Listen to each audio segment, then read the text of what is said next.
Assalamualaikum warahmatullahi wabarakatuh. Banyak sekali pertanyaan jamaah, Ustadz kasih kami channel untuk kajian anak-anak muda. Di antara anak muda berasal dari Aceh, luar biasa, channelnya Maulizul Akbar Nak.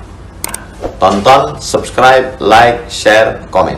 Assalamualaikum warahmatullahi wabarakatuh.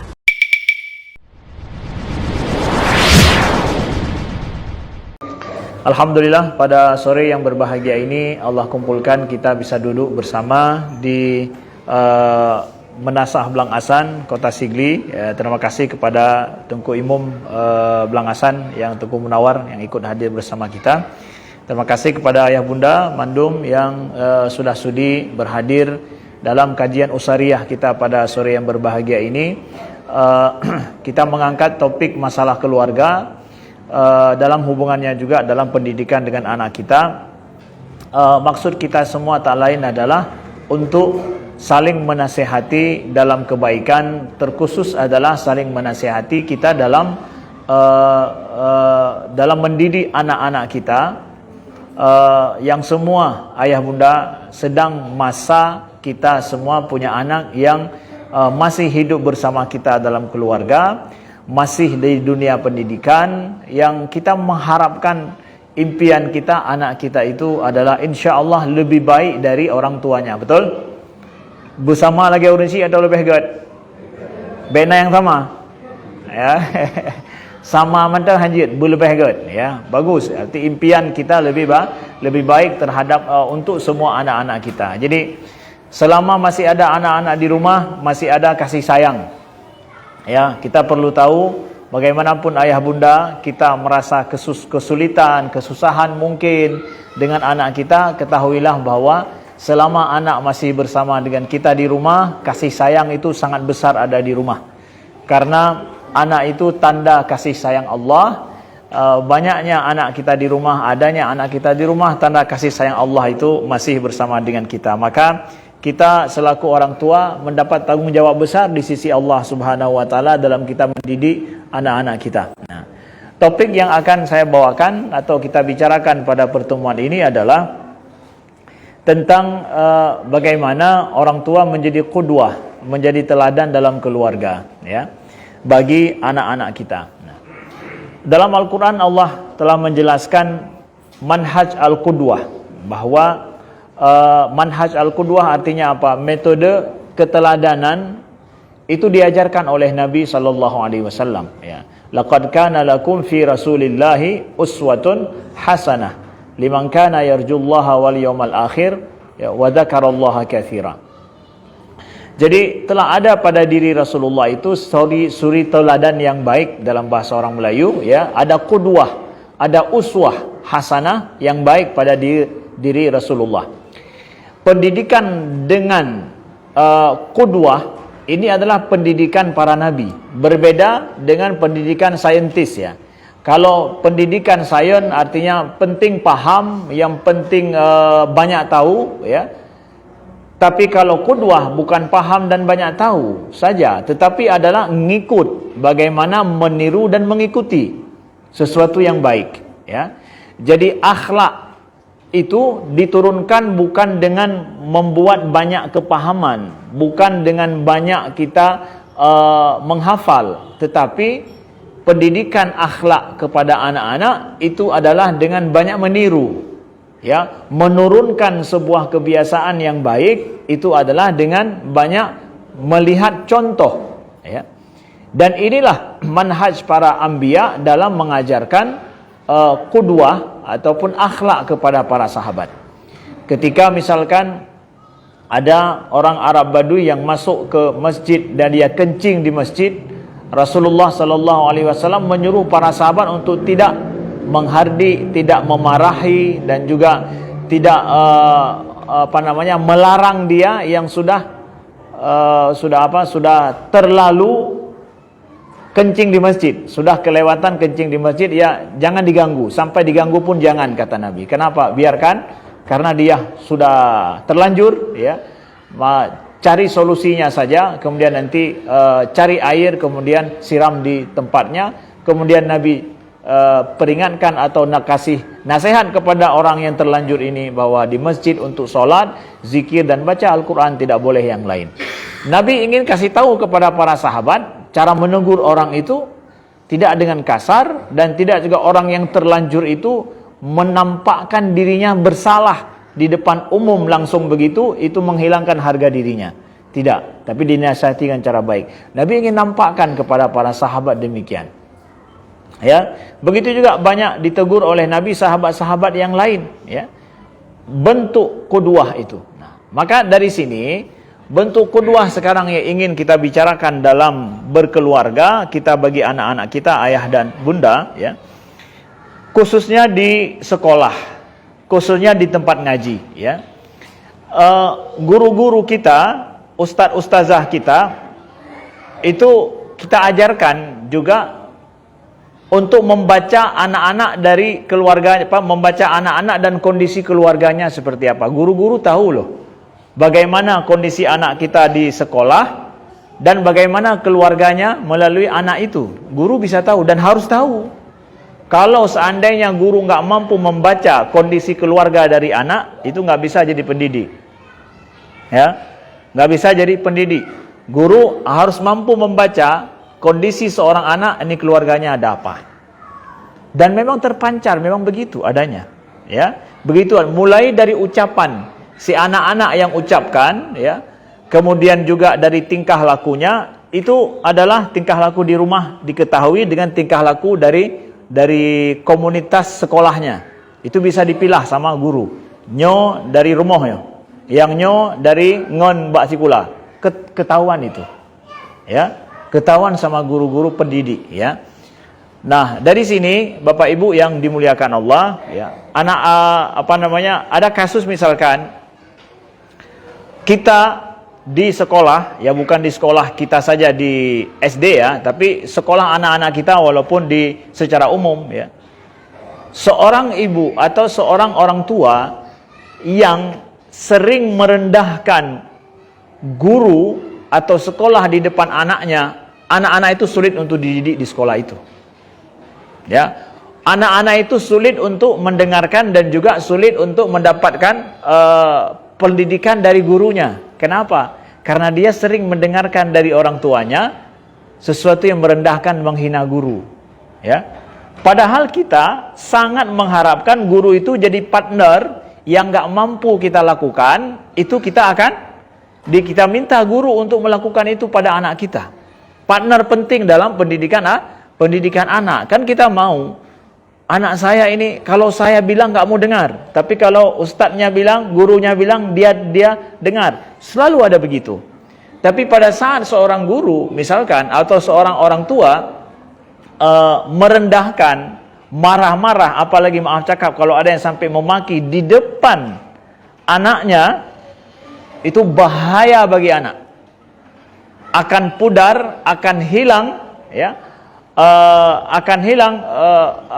kehormatan terhadap seorang guru, walaupun itu guru mungkin, ya, bukan guru kelasnya, guru yang lain, tapi itu fatal sekali bagi anak. Dia akan menganggap berarti guru ini begini, ya. Ya, walaupun mungkin guru yang lain nggak sama dengan ini, tapi itu fatal sekali. Kalau kita ada kecewa sama guru, kecewa sama siapa, kita minta di belakang anak kita akan ngomong khusus. Mungkin anak kita mengadu kepada kita, ya, mengadu kepada kita, mau guru begini-begini, ada yang jahat, ada yang ini. Oke, nanti ibu akan ngomong khusus kepada guru, kepada tanya bagaimana masalahnya ini semua. Jangan langsung ambil dari anak kita, di depan anak kita maki, kita marahi guru sehingga guru nampak rendah di depan mata anak kita. Itu fatal dalam dunia pendidikan anak. Ya. Kalau ada masalah, ya, kita akan bicara khusus dengan gurunya nanti, dengan pihak sekolah, tapi jauh daripada anak kita. Di sini pada raya su becut pelai mana, anak ditanya hanai depa. Tetap guru akan dihormati, ya, bukan guru ini, ada guru yang lain. Jangan sampai derajat martabat guru jatuh di depan matanya, sulit kita perbaiki anak kita nanti. Nah, dari sini Bapak Ibu yang dimuliakan Allah, kita ingin sampaikan dalam hal ini beberapa hal yang mesti kita lakukan selaku orang tua supaya kita selaku orang tua menjadi teladan bagi anak-anak kita, insya Allah, siapapun. Ya, karena orang tua semua menginginkan anak lebih baik daripada benar ya, locok lemat haba rundon. Kita menginginkan orang tua menginginkan anak lebih baik dari orang tuanya. Ya. Kalau anak meneladani orang tuanya, tandanya bahwa dia akan sama dengan orang tuanya. Ya, nyan teladan menteng, nyan sama dengan anak don sama dengan don. Anak kita akan sama dengan kita kalau dia meneladani kita. Bagaimana kalau seandainya kita nggak jadi teladan? Sama man, pukul lebih. Sama menteng hai belum lebih. Ya. Tapi anak kita kalau dia meneladani dari kita dan juga meneladani dari gurunya, di sini anak kita lebih. Pakal lebih anak lon dari lon karena dia teladan dari saya, ada lagi dari gurunya. Dan gurunya lebih banyak dia teladani lagi. Makanya kita dapatkan anak kita lebih dari kita karena dia bisa teladan dari kita plus dari guru-gurunya yang lain. Nah, saya ingin katakan beberapa 5 hal yang di sini merusak keteladanan. Ini yang merusak dulu, nanti baru yang perbaikannya ya. Dalam keluarga sering terjadi. Yang pertama adalah orang tua yang sering teriak, kemudian mengucapkan kata-kata kasar di rumah, terjadi kekerasan terhadap anak, ini merusak keteladanan. Kalau itu sering terjadi di rumah, ya. Orang tua yang ngomel-ngomel, orang tua yang sering ya, bukan tiga lain cerita. Sesekali kalau terjadi, anak menganggap tidak wajar, nanti setelah kita reda, minta maaf sama anak. Maaf, ibu ngomel-ngomel tadi. Ya, minta maaf kita sama anak. Karena apa? Kondisi menurut kita tidak baik untuk dia contoh. Tapi karena kita pasang badan diri kita sebagai contoh dalam keluarga, ada yang tidak wajar, nanti minta maaf sama anak. Boleh, ya. Tapi kalau terus terjadi ngomel-ngomel, kekerasan, kemudian kata-kata kotor yang kita ucapkan, walaupun di HP, maaf cakap, dengan kawan kita, ya, di HP ngomongkan, setiap kawan ada bahasa sendiri ya. Ya, setiap orang pergaulannya beda kawan, beda bahasa. Menyata telefon tengku, oh je tengku gal kiban gure yang mulia nyo kau bantrongan kiban kahinan. Ya. Baik ya, macam-macam lain bahasa kan. Bahasa yang kasar sama kawan kita walaupun lewat telefon itu ditiru sama anak. Ya, itu merusak keteladanan merusak keteladanan di rumah. Kalau kita harus ngomong masalah kerja yang kita sudah kecewa berat, tiga teleponnya kupu habis tiga apa pen lebih luar le baik dengar le nomin ya. Jangan anak-anak dengar di sini tanya udah pegah haba ngam bahasa draw tu berdua yang dipahami sama orang yang kita kecewa, itu mungkin jauhkan ya, karena kita posisi teladan bagi anak di rumah. Itu merusaknya. Kemudian yang merusak keteladanan juga di rumah, ini yang merusak saja. Yang nomor 2 adalah tidak ada aturan pasti dalam keluarga yang dibuat sama orang tua. Kadang boleh, kadang tidak boleh. Orangnya je, tengah hanjut, tengah pergi menanlom, antara je dengan hanjut. Anak tidak dapatkan pola. Ya, jadi sebenarnya boleh enggak atau tidak boleh? Aturan di rumah mesti ada. Nonton TV misalkan. Anak kita mau nonton TV di pagi hari, sebelum pergi sekolah nonton dulu sebentar. Ya. Itu sebenarnya boleh atau enggak? Kadang-kadang je, kadang-kadang hanjut. Ya, mangat pikiran mak hangbi, menyahana mangat pikiran nonton laju atau sebaliknya. Itu tidak jadi teladan bagi anak. Ya. Aturan di rumah kalau sudah kita buat itu harus terpola. Terpola memang ini sama sekali tidak boleh. Kalau hari Minggu saja boleh. Ayo hari Minggu silahkan nonton. Ya, contoh misalkan ya. Itu hal yang kecil. Harus jelas. Kalaulah boleh, boleh dari jam sekian ke jam sekian. Terlambat bangun berarti tidak boleh nonton. Kalau cepat bangun sempat bisa nonton sebentar. Contoh, itu harus ada pola tersendiri khusus dalam kita membuat aturan di rumah. Kalau enggak akan jadi teladan bagi anak-anak.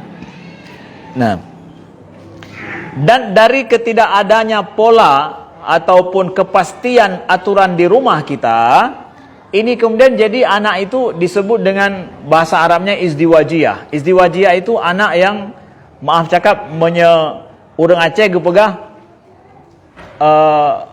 kepribadian dua muka. Ya. Anak-anak belajar dari sisi ketidakpastian itu, menojut padahal barosa hanjut getam kalinya jut.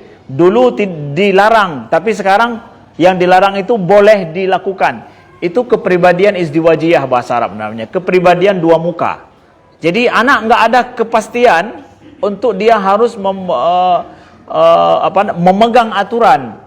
Ya, saya harus seperti ini. Tapi kadang-kadang meno pijik, mendeh pijik. Jadi mak kiban sebenarnya ayah seperti apa sebenarnya?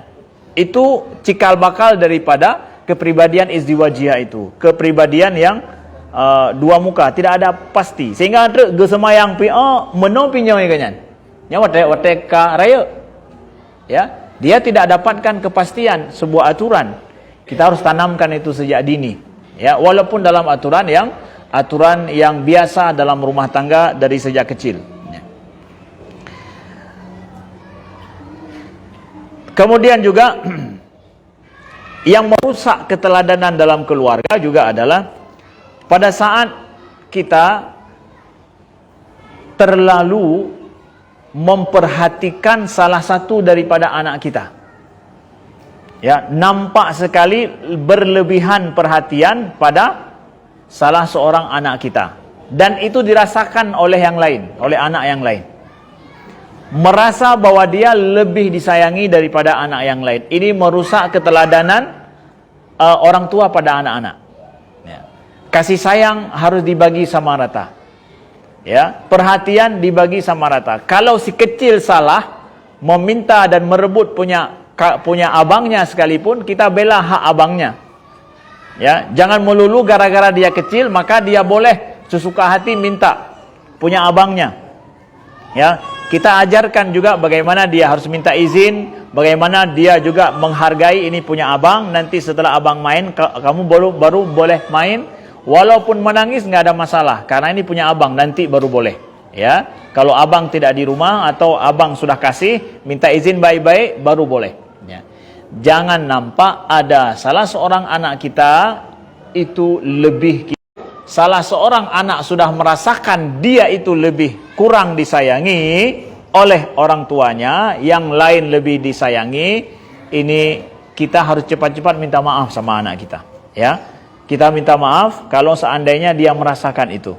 Ya, berikan porsi yang sama. Nabi tanya, bagaimana dengan anak yang lain? Anak yang lain tidak diberikan, cuma dia yang diberikan. Kata Nabi, tidak boleh. Tidak boleh menghibah sesuatu kepada anak masa kita hidup kalau seandainya hibah kita itu tidak menjadikan adil pada semua anak. Berarti tidak boleh. Kan saya orang tua, Ustaz. Boleh saja saya berikan sesuka hati saya kepada anak saya yang saya suka. Kan punya saya. Kalau untuk anak tidak boleh sembarangan. Kalau untuk orang lain boleh. Yang hana hubungan kan anak gedanyo, lonjok kesimpulan, hana lonjok kesimpulan, silahkan. Saya kasih untuk adik saya, enggak saya kasih untuk kakak saya, silahkan. Tapi untuk anak, saya kasih untuk si abang, enggak saya kasih untuk si adik, enggak boleh. Harus adil dalam memperlakukan anak. Selama kita masih hidup harus adil dalam pemberian kepada anak kita. Jangan sampai anak kita merasa lebih kita sayangi. Oh Ustaz, yang ini lebih banyak bantu saya, yang itu tidak banyak bantu saya, yang lebih banyak bantu saya kasih, yang enggak banyak bantu tidak saya kasih. Kita mau anak kita durhaka sama kita? Enggak mau kan? Sebab itulah harus adil. Jangan nampak ada lebih kasih sayang kita kepada anak kita, ya. Salah satunya. Kemudian juga adil dalam kita berinteraksi, ya. Adil kalau tadi dalam kasih sayang artinya apa? Kalau ada yang salah, walau kecil kita tegur, walau besar, kalau benar walau besar kita bela. Ya, ini tolong dicamkan. Kalau seandainya kita tidak adil dalam menegur kesalahan, membiarkan yang kecil salah, nggak masalah lah, dia kan kecil, kamu kan sudah besar. Sampai yang rayuk salah, tapi yang ubit budak salah tapi betul. Ya, kena menan. Ya, yang kecil walaupun salah nampak selalu benar, yang besar walaupun benar dia salah, apa kan? Karena dia besar. Kamu nggak paham adikmu, nggak. Kalau benar, yang benar kita katakan benar, yang salah kita katakan salah. Harus adil dalam berinteraksi dengan anak. Kalau tidak, ini merusak keteladanan kita ya, pada anak-anak.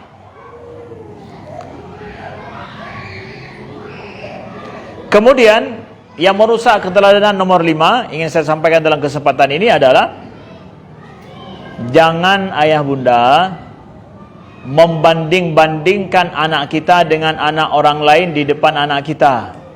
Kalau ngomong sama-sama ibu boleh, anak ibu bisa ya, anak saya kok nggak bisa ya, itu boleh, silakan cerita. Tapi jangan katakan itu di depan anak kita. Ya, lihat si itu tuh bisa, kenapa kamu nggak bisa? Ya, kakak si lihat temanmu satu kelas itu bisa, kamu kenapa tidak bisa? Itu bahaya sekali. Dalam ilmu pendidikan bahaya sekali.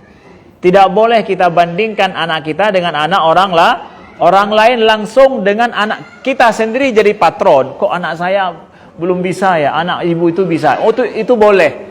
Ibu bandingkan sendiri ya. Ya, apa yang harus saya lakukan demi anak saya? Nyanjut. Tetapi langsung kita bandingkan si kakak, si abang dengan anak orang lain dan kita mungkin ya kita ingin rencananya menyemangatkan dia biar dia sama dengan kawannya yang lain. Itu salah caranya. Yang boleh membandingkan seperti apa? Boleh kita bandingkan dengan dirinya. Ya, jangan bandingkan dengan diri orang lain, jangan. Tapi dengan dirinya. Kayak mana Ustaz kita bandingkan anak kita dengan dirinya? Kemarin itu abang bisa kan? Ya. Kemarin itu abang Umi lihat hebat, bagus. Hari ini kenapa nggak begitu? Nah, itu kita bandingkan dia dengan dirinya kemarin. Itu boleh. Itu perbandingan yang paling bagus. Dalam kita mendidik, memotivasi anak. Bukan dengan anak orang lain.